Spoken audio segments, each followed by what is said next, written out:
Welcome to The Topic, where we highlight Houston Community College, our students, our programs, and our reach into the community. I'm Todd Duplantis.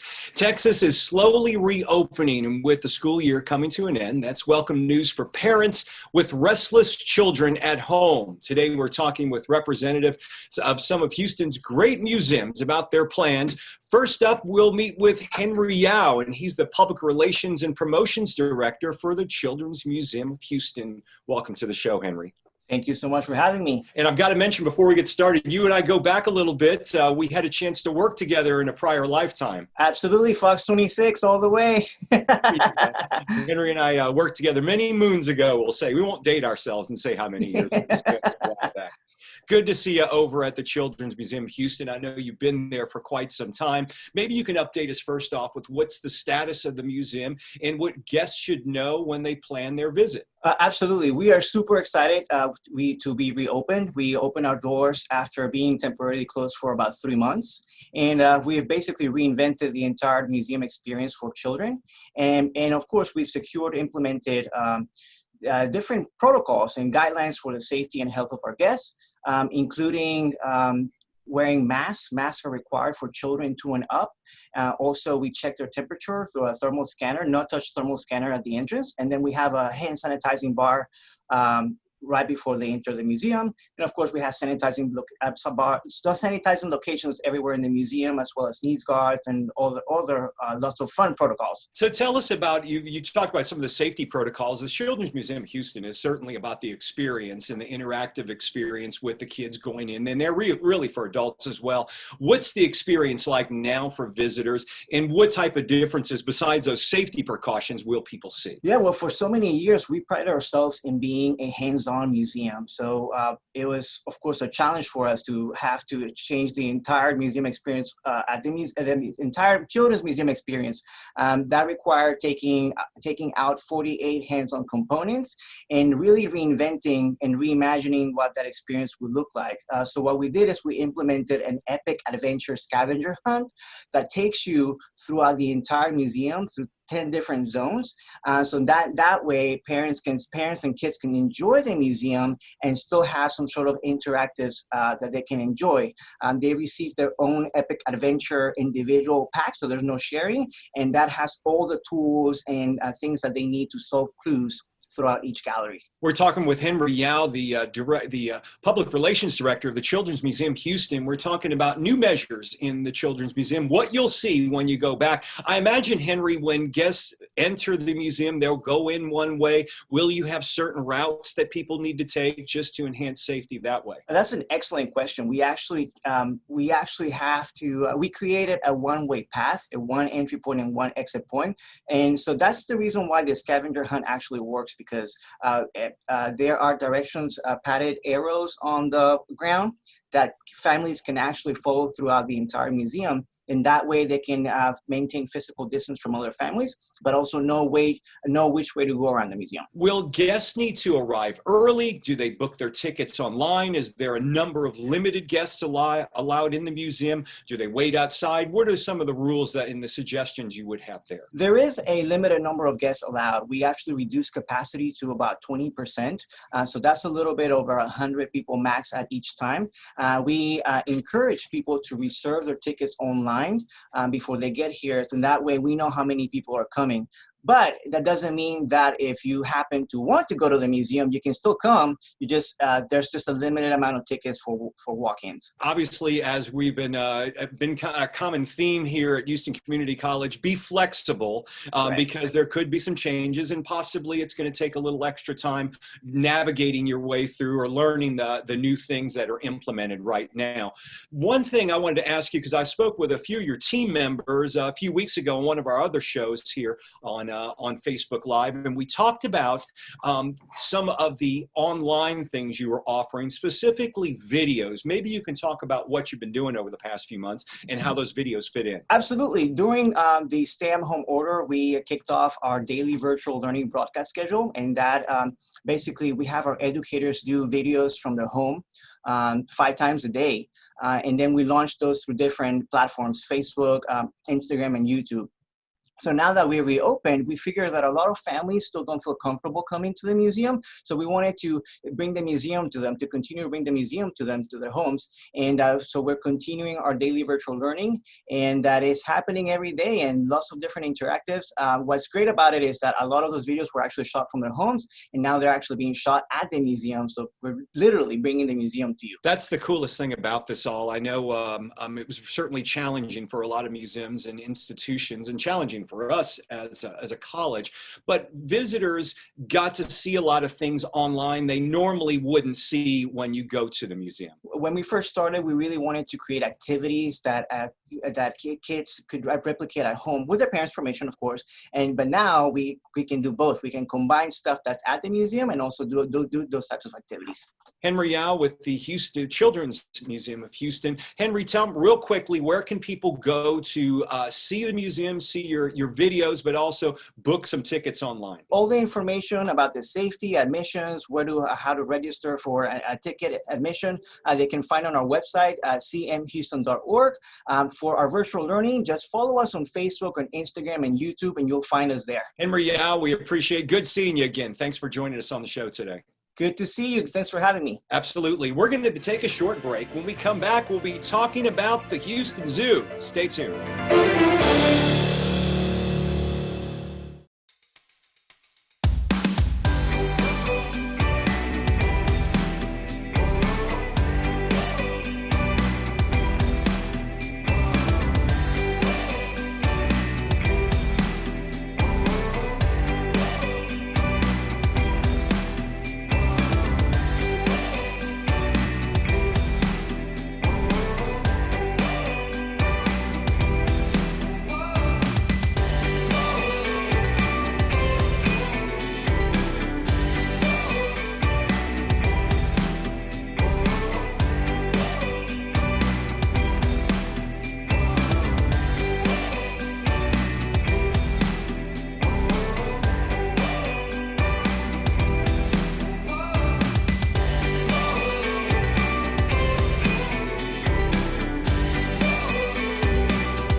Welcome back to The Topic. I'm Todd Duplantis. We're talking about learning destinations reopening again. Jackie Wallace, Senior Director of Public Relations at the Houston Zoo, joins us now. Thanks for being here, Jackie. Thanks for having me. Now, I know we've had some of your folks on our morning show live.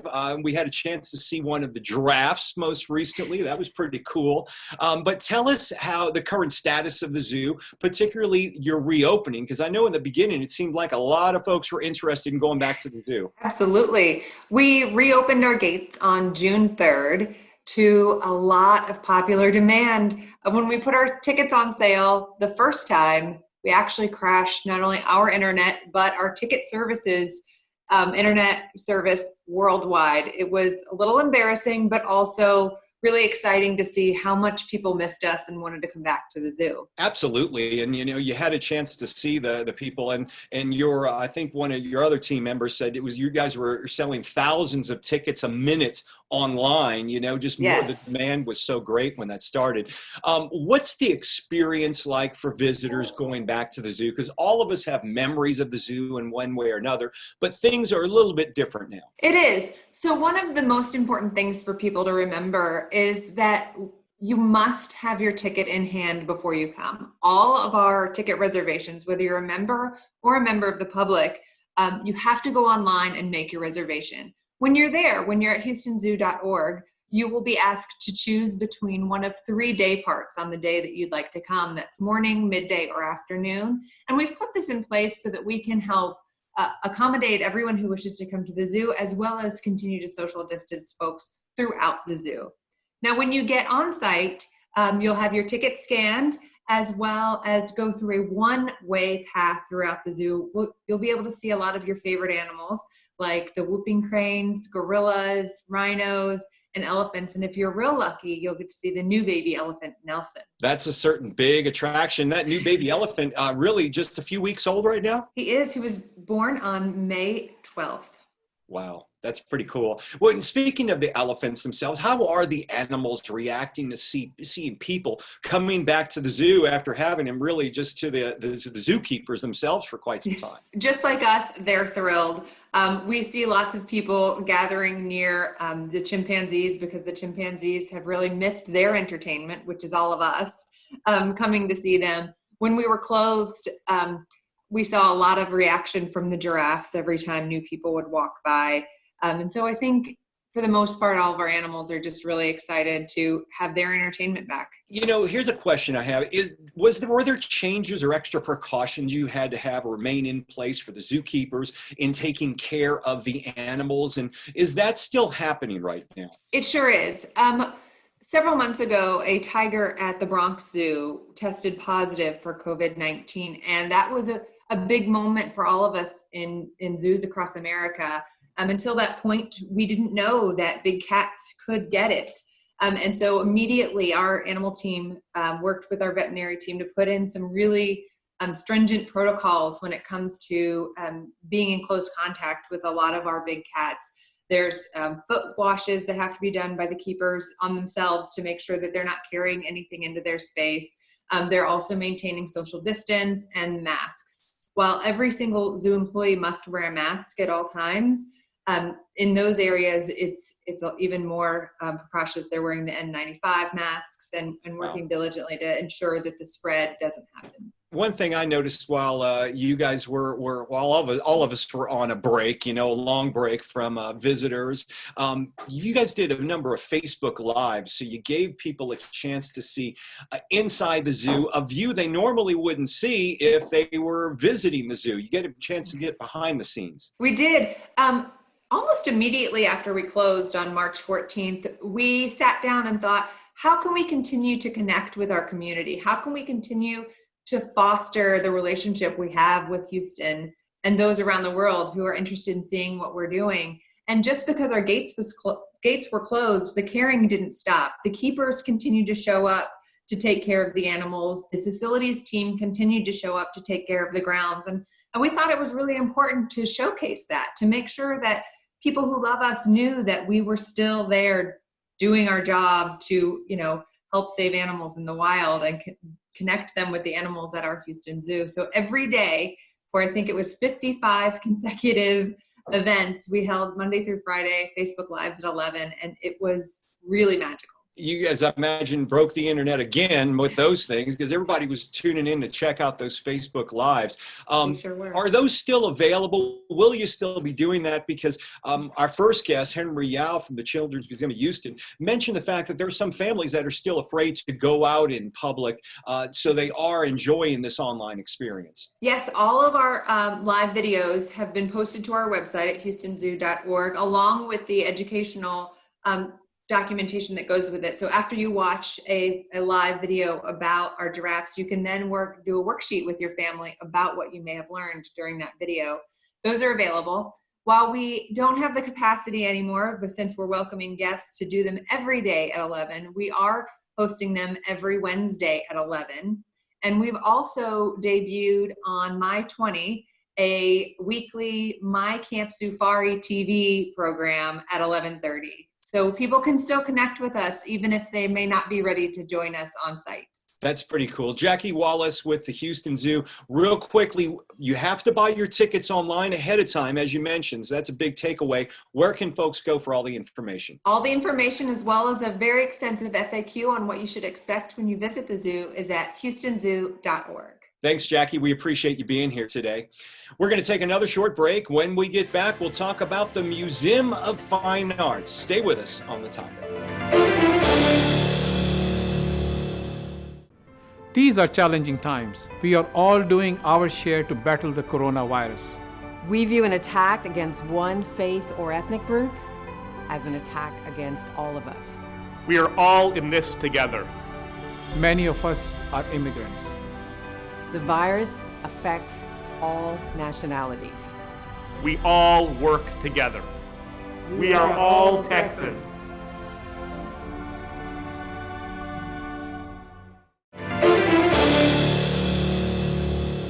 Welcome back to The Topic. I'm Todd Duplantis. We're talking about Houston's museums reopening. Right now, we're with Carolyn Gazer, and she is the Chair of Learning and Interpretation of the Museum of Fine Arts, Houston. Welcome to the show, Carolyn.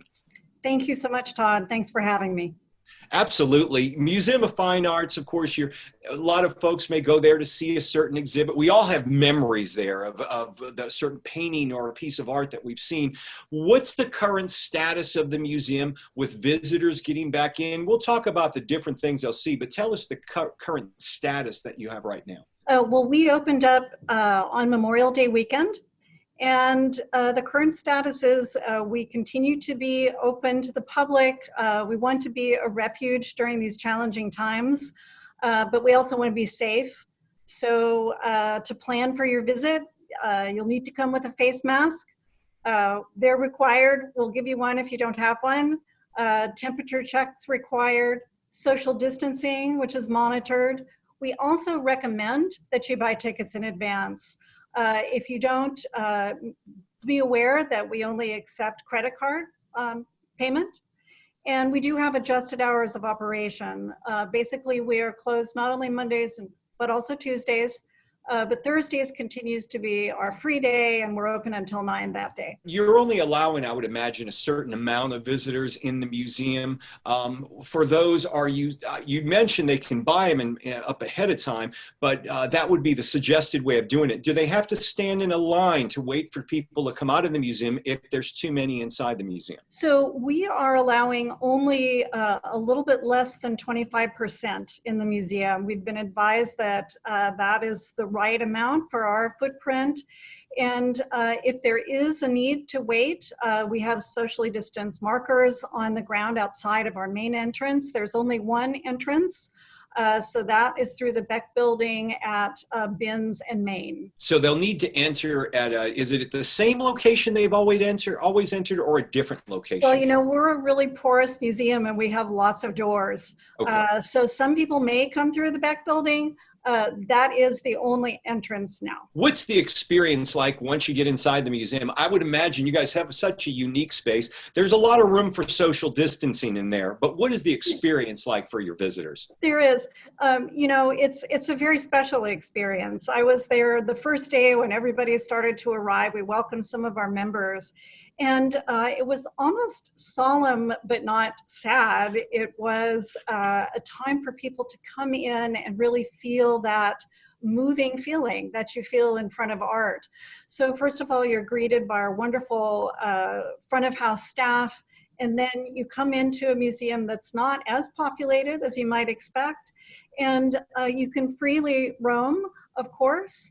And we do have wonderful exhibitions for you to see, as well as the permanent collection. Working for the college and seeing everything that goes on behind the scenes in order to reopen, and we're getting there here at HCC. But I can imagine a lot of work went into the reopening after COVID.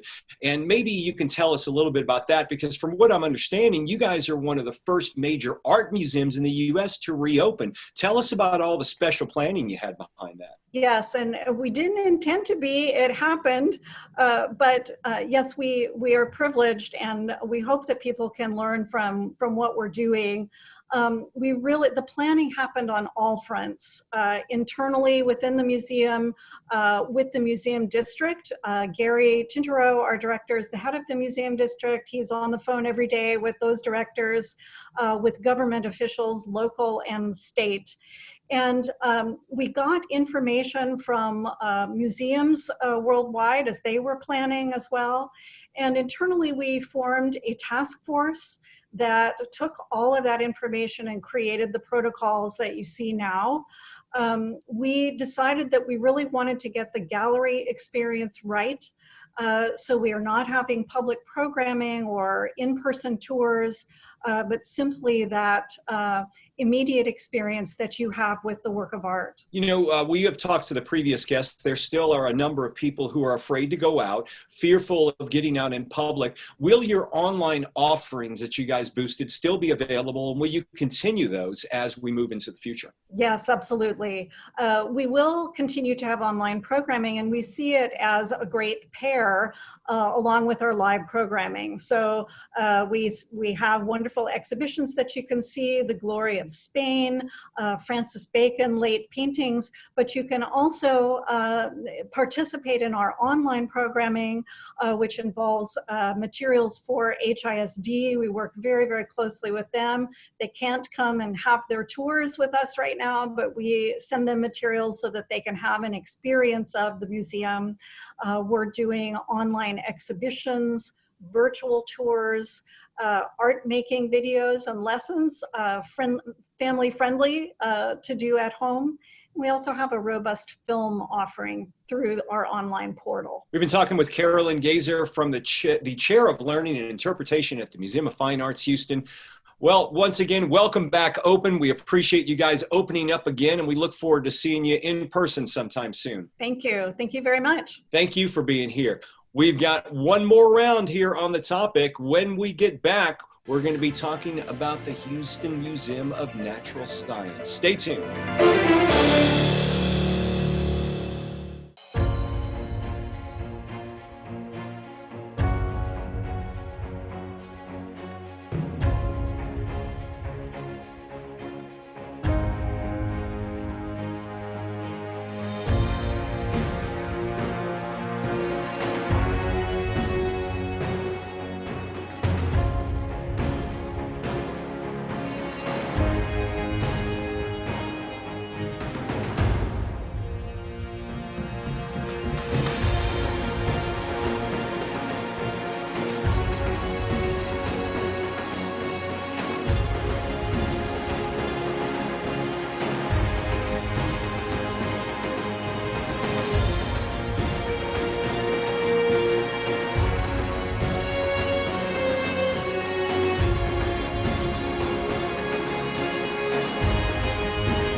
Welcome back to the topic. We've been talking with guests from Houston's museums. They are reopening, folks, and a lot of exciting news here. Right now, we're joined by Latha Thomas, the Senior Vice President of Marketing and Retail for the Houston Museum of Natural Science. Welcome to the show, Latha. Thank you, Todd. Great to be here. You know, the Museum of Natural Science, I know I have my special memories there and some of the exhibits that are always there. I would imagine with less people in the museum because of social distancing, you really get a chance to see those exhibits in a way you've never seen them before. Absolutely. And, you know, I'll tell you, working there, I feel the same way.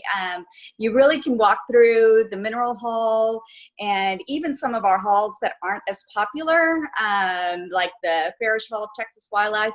And you can really spend some time actually looking at the different specimens, the different animals, you know, the objects. It's been really kind of cool. So tell us when you guys are reopening and what it looks like right now for visitors as they come in, because I imagine things are going to be different than when you had to close down due to COVID-19. Yes. You know, our president actually said that the museum we closed on March 17th is not the museum we reopened on May 15th. And it's true. It's very, very true. We are at a 25% capacity. You walk in, there's masks required for ages 10 and up. There's numerous hand sanitizer stations that we implemented along with face shields and all sorts of stuff. There's markers, dinosaur feet, all throughout the museum so you can stay 6 feet apart. And, you know, we've really noticed that people are paying attention, they appreciate it. We haven't had any issues at all. It is actually a very pleasant experience. The one thing that was really kind of cool is even though we actually reopened with a new exhibit. So there was something different to see too, which really neat. That is pretty cool. But I know your museum is known for having an interactive component as well. How are you handling that now, presenting something interactive to the visitors and having to maintain a social distance? We're following what the governor had mentioned. So actually all our interactives have been turned off. Okay. We don't have anything on. We also used to have touch carts and stuff for people to touch a dinosaur bone or things like that. All of those have been put away. So we do not have any interactives right now. What has been the mood and the feedback you've been getting from the guests coming through there now? The feedback actually has been great. You know, just like everybody else, we wanted to make sure people really felt safe coming back to a public space. And I think my favorite memory was our first day. We had like a little 6-year-old child and it was so excited and bought a ticket. And then I bumped into their family actually in the museum store. And the 6-year-old was like, this has been the best day ever. And so I'm sure for the kids who have been at home for months, it's been really great. So our feedback has been very positive. And for the parents too, to get a chance to keep the kids entertained for a while, it's been great for them. I can imagine as well. Let me ask you this. You mentioned at the top you're going to need to wear a mask when you come to the museum. If not, you'll provide one. Do you need to buy your tickets ahead of time? Do you suggest that? And I'll ask you the question I've asked the other guests. If there are too many people inside the museum, will you need to wait? What's the best practice there? Yes. So we do encourage people to buy tickets online. Tickets actually are cheaper online for us. And that is to kind of help with making sure you can get into the museum at the time you want to. We have not had any issues with people having to wait in line to get in, which has been great. So yes, you can purchase your tickets online, or you can purchase them at the box office. We don't, you know, we're not limiting to only online. And then yes, we do ask that masks are worn by 10 and up. We have masks for sale if you do not, you know, have one when you show up. Speaking of online, let's talk a bit about some online offerings you guys have as far as videos, in interactive educational events. What type of things can people find online, and will you keep doing that as we move to the future? Has it been that popular for you? You know, it's kind of interesting. So yes, we switched to what we called HMNS at home, which was our virtual programming, and we started that as soon as we closed. And we have, just like many museums, we have numerous social media channels with Instagram and YouTube and Facebook and everything. And we have had tremendous positive feedback on it. And we do plan to continue that as we keep moving forward. We realize not everyone's comfortable coming back right away, and we do want to. And the one thing that was really interesting is with camp, we actually provided virtual camp for the first time ever, and it sold out. I mean, it was great, you know, so we are seeing that people are interested and want all of this kind of educational content, which has been great. So, and we're working with school districts and homeschools and daycares and all sorts of stuff to continue to provide that content as well. Latha Thomas, the Senior Vice President of Marketing Retail from the Houston Museum of Natural Science. We appreciate you being here today and updating us on everything going on out at the museum. Thank you so much, Todd. And thank you for joining us on the topic. If you get a chance this weekend, get out a chance to check out one of the museums now that you know that everybody is reopening once again. For the topic on HCC TV, I'm Todd Duplantis, and I will see you next time.